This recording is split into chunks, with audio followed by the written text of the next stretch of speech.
שלום, במדריך הזה אני אסביר איך עושים הינטינג ידני באמצעות תוכנת VTT של מייקרוסופט.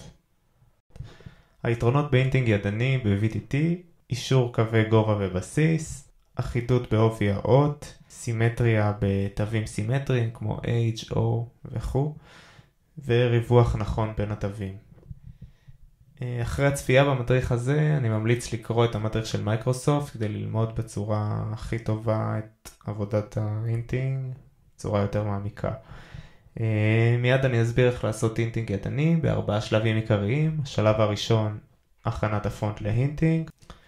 השלב השני, שזה שלב המדידות, ובו אנחנו בעצם נגדיר מאפיינים דומים לפי קבוצות שונות בפונט, הקבוצות כמו תווים עבריים, lower case, upper case וספרות ועוד.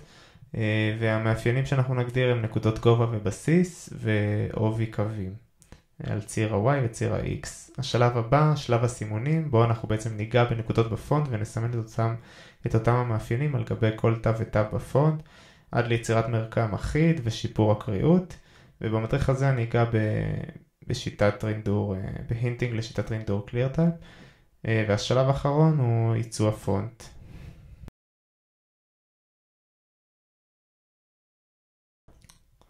נתחיל עם מעבר כללי בעצם על חלונות הצוגה. בתפריט View מופיעים סוגים שונים של חלונות, ואנחנו במדריך הזה נתמקד בארבעה. עם פתיחת התוכנה מופיע החלון הראשי, בו ניתן לראות אות בודדת, תו בודד.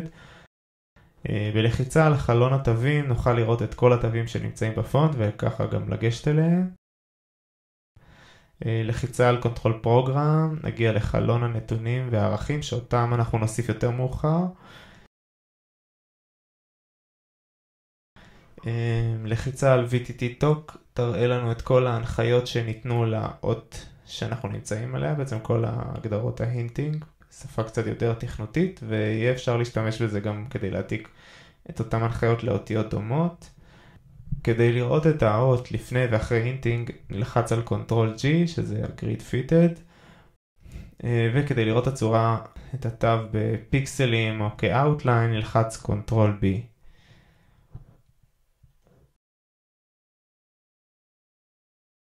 בשלב הראשון נאפס את כל ההגדרות של ההינטינג שייתכן וקיימות בפונט, ובעצם נכין אותו לעבודה.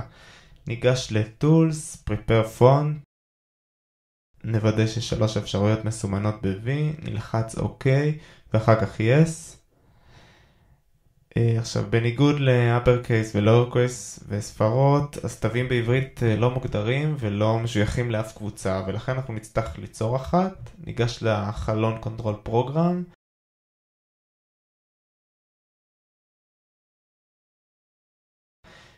ונוסיף בהתחלה את הכיתוב Group Hebrew. נלחץ Ctrl R כדי לקמפל את השורה ונמשיך הלאה. הלאה לשלב השני, בעצם נתחיל במדידות. צריך לוודא שהגריד פיטד קבוי, Ctrl G, ושתצוגת הפיקסלים קבויה, Ctrl B. ונתחיל עם האותיות הבסיסיות באנגלית H ו-O. וקודם כל בעצם נמדוד את נקודות הגובה והבסיס. נלחץ על כפתור Measure, ניגע באחת הנקודות, וניתן לראות בפינה השמאלית העליונה את הפרטים של אותה נקודה.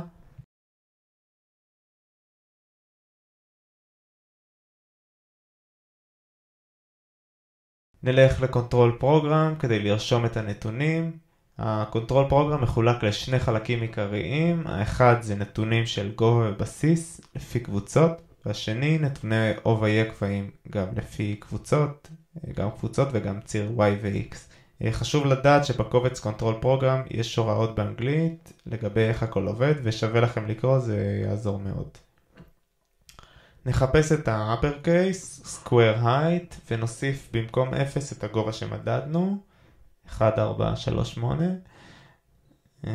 המספרים שאחריהם יש נקודותיים הם מעין משתנים. בשפה המקצועית הם נקראים ערכי CVT.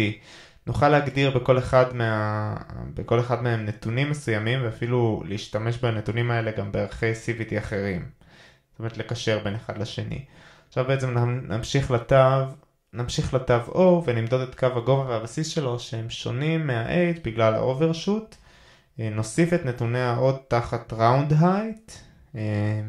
שוב, ועכשיו מכיוון שבגדלים הקטנים נרצה שקווי הגובה והבסיס של ה-O וה-H יהיו על אותו קו, אנחנו נצטרך להוסיף בהמשך את המשוואה הבאה, שאומרת שעד גודל 42, נגיד פוינט, הערך הזה יהיה דומה ל-CVT2. ועכשיו בעברית מודדים את הגבהים וחוזרים לקונטרול פרוגרם, נכתוב קבוצה חדשה לעברית בדומה לזו של האנגלית ונוסיף את הנתונים. כדי לדעת איזה CVT פנוי ניתן לראות בחלון, בפס של החלון, entries 120, וזאת אומרת שאפשר מ-121 והלאה להמשיך ולכתוב. כמובן אל תשכחו לעשות קונטרול R מדי פעם כדי לקמפל את הטבלה, את הנתונים. ועכשיו אנחנו נמדוד חלקים עגולים באותיות העבריות, באות מ' והאות ס', ונוסיף את הנתונים. גם כאן נקשר בין הקצה העגול לקצה מרובע.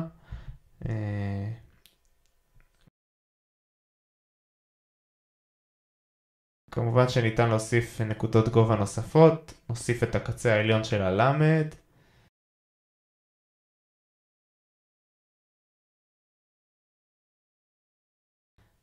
וניתן גם להוסיף נקודות CVT בלי נתונים, אם אפשר גם להוסיף הערות.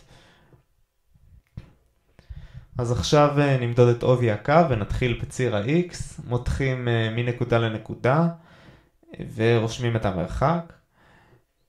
צריך למדוד כמה שיותר תווים כדי למצוא ממוצע של עובי. כמובן שאם תו מסוים חורג לפחות ב5 יחידות, כדאי לתת לו CVT חדש. נוסיף את המידע ב-straight stroke. אחר כך נמדוד את עובי הקו ב-O. נוסיף את המידע ב-round stroke.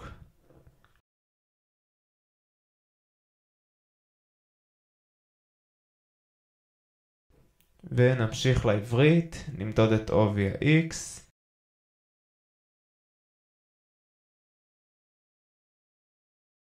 ונוסיף גם כאן רשומה חדשה של קבוצת האיברו.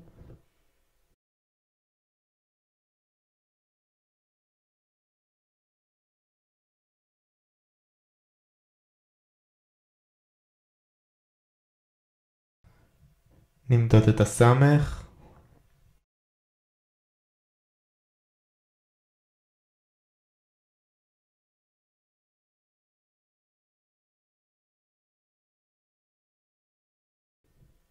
ועכשיו בדיוק כמו שעשינו קודם, נמדוד את עובי הקווים בציר ה-Y ונרשום את הנתונים בקונטרול פרוגרם.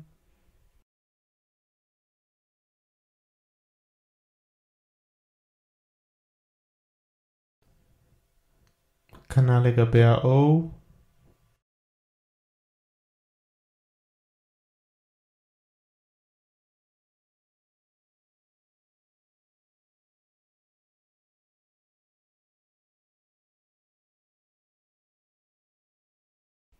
כנ"ל לגבי העברית.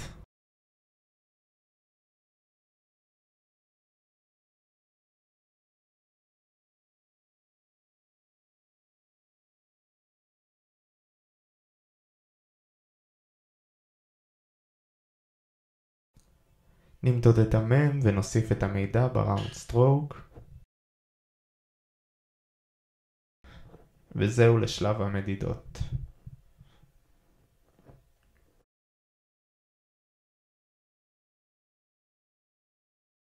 אז נעבור שוב על מה שאנחנו רואים בחלון הראשי. Navigate זה אפשרות לתזוזה בעמוד, Zoom in ו-out שיש להם גם קיצורים, Measure למדידות, Move, Swap, Delete, Insert ו-Angle זה אופציה שאפשר לשנות את דברים באות, ממש שינויים פיזיים, אבל עדיף לא להתעסק בזה בתוכנה הזאת כי היא לא מיועדת לזה באמת. לינק זה לשני הצירים X ו-Y, Shift כנ"ל, ניגע בזה ביותר מאוחר. אינטרפולציה, גם ציר ה-X וה-Y, Align ו-Stroke שהם לשימוש באלכסונים, Move ודלטה שהם נועדו לתיקוני הינטינג אחרונים כאלה, Snapshot זה צילום החלון, Size Run מאפשר לראות את אותה האות בכל הגדלים.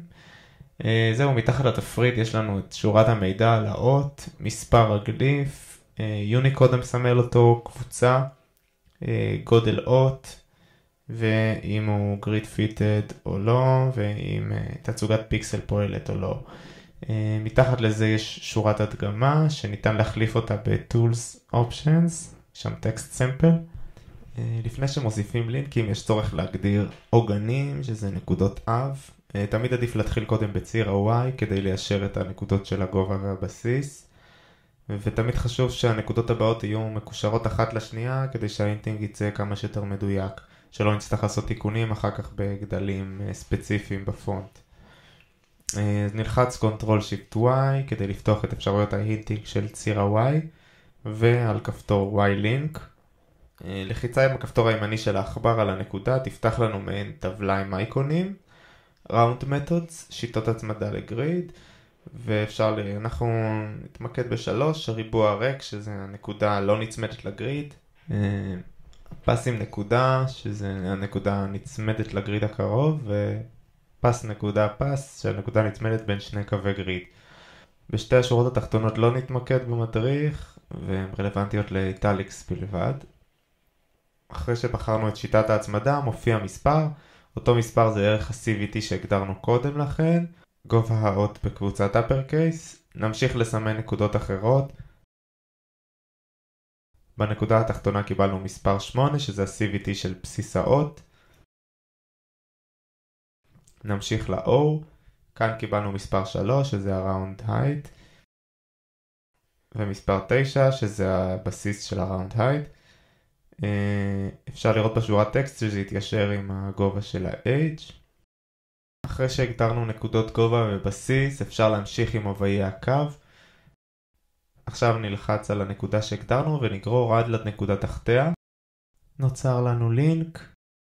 לחיצה על קצה החץ עם הכפתור הימני תפתח לנו טבלת אפשרויות. הלינקים מתחלקים ללינקים שהם מרחק, distance, ללא ערך CVT ולינקים בעלי ערך CVT. הטור השמאלי הוא distance, הטור השני משמאל הוא מרחק לא ספציפי עם ערך CVT, אבל אינו קו ישר או קו מעוגל. הטור השלישי משמאל מתייחס לערך CVT של קו ישר, straight stroke. הטור הרביעי מתייחס לערך CVT של קו מעוגל, round stroke. השורה העליונה ללא התייחסות לעובי הקו. השורה השנייה שומרת לפחות על פיקסל אחד בגדלים קטנים. השורה השלישית מוותרת על הקו במידה והוא קטן מפיקסל. מכיוון שאנחנו ב-O, נבחר ב-CVT המתייחס ל-Round Stroke.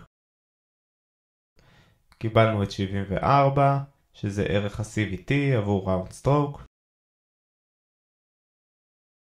נמשיך בחלק התחתון, נגרור עם העכבר מנקודה לנקודה ונבחר ב-CVT המעוגל. גם כאן קיבלנו 74. נלך ל-H. ניצור מרחק של לפחות פיקסל. אחר כך נמשיך וניצור את עובי הקו ונבחר ב-CVT של Straight Stroke. קיבלנו את 72 שזה ערך ה-CVT של Straight Stroke. נמשיך לעברית. שימו לב שהאות ה' לא משויכת לקבוצת ההיברו שיצרנו קודם בקונטרול פרוגרם והיא מוגדרת כ-Any Group. כדי להחליף קבוצות אפשר ללחוץ על Ctrl U עד שנגיע לקבוצה הרלוונטית. נוסיף נקודות גובה ובסיס והם יתעדכנו אוטומטית לפי הקבוצה היברו שהגדרנו קודם לכן.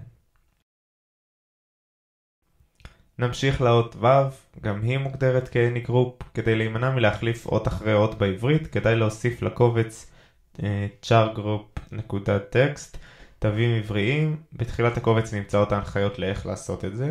הקובץ char_group נמצא בתיקיית התוכנה VTT. אחרי נקודות הגובה והבסיס נמשיך לעובי הקו. כמו באנגלית, גוררים, בוחרים סוג CVT וממשיכים.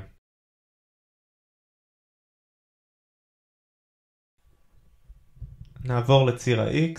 לנוחות העבודה כדאי לסגור את ההנחיות של ציר ה-Y עם Ctrl-Shift-Y ולהדליק את ציר ה-X, Ctrl-Shift-X.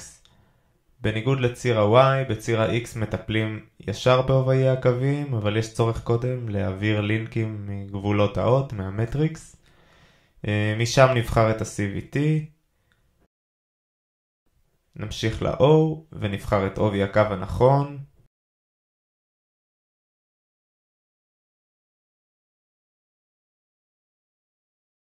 עכשיו נלחץ על הכפתור X Inter, שזה אינטרפולציה. אינטרפולציה מאפשרת התאמה של נקודה בין שתי נקודות אב. לוחצים על נקודה אחת, אחר כך על הנקודה השנייה, ואז לוחצים אחד שהוא על הקו שנוצר וגוררים אותו לנקודה האמצעית. נדגים הינטינג על האות E, ניתן נקודות קצה ועובי קו. עכשיו יש צורך גם להצמיד את הקו האמצעי לגריד, ונעשה את זה באמצעות אינטרפולציה. יש שיטות שונות להינטינג של אותה אות, זה הכל עניין של ניסוי וטעייה.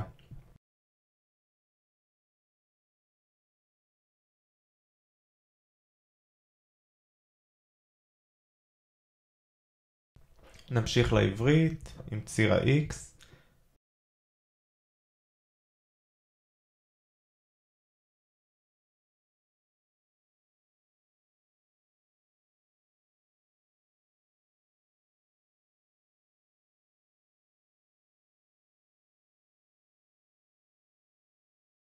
נוסיף Shift שהוא על אותו עיקרון של הלינק, אבל לא נצמד לגריד.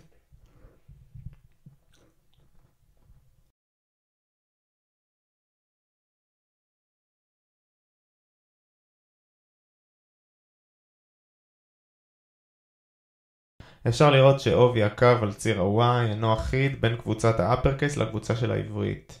ובגדלים קטנים זה דבר כזה יכול לפגום בקריאות וצריך להתאים בין שניהם.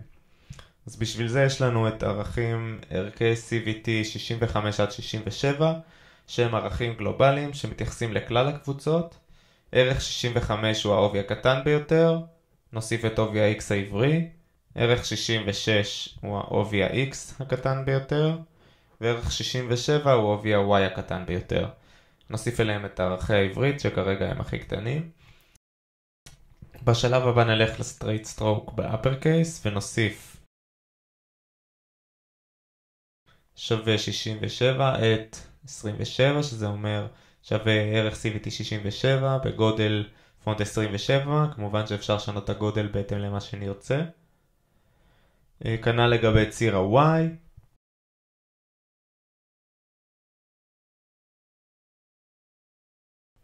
אחר כך נוסיף את אותם דברים גם בעברית.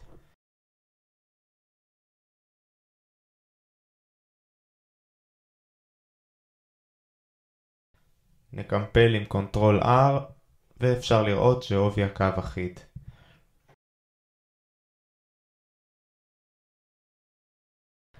אחרי שסיימנו להכין את כל האותיות באופן בסיסי, מגיע שלב הדלטה לתיקונים ופינושים. חשוב לציין שברינדור Clear Type הדלטה מתאפשר רק על ציר ה-Y, בציר ה-X אפשר לתת דלטה רק למטריקס. נלחץ על אחת הנקודות ונגרור את הציר. הנקודה זזה בגודל הספציפי.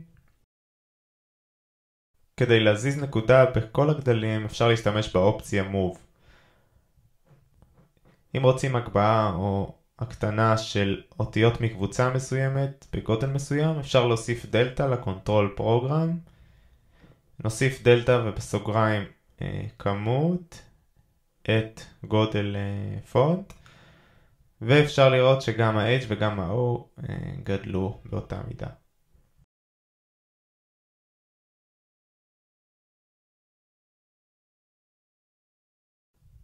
לסיום, שיפ פונט, ייצוא הפונט. בעצם עם סיום האינטינג נרצה לסגור את הפונט ולייצא אותו, אז קודם כל נלחץ על Tools, Recalc Max P, ואחר כך Tools, Ship Font. חשוב מאוד לשמור את הקובץ בשם אחר, אחרת לא נוכל לערוך אותו יותר. אפשר לראות שהסגירה הקטינה משמעותית את גודל הקובץ, וזה קריטי בעבודה בווב. וזהו, אז שיהיה בהצלחה.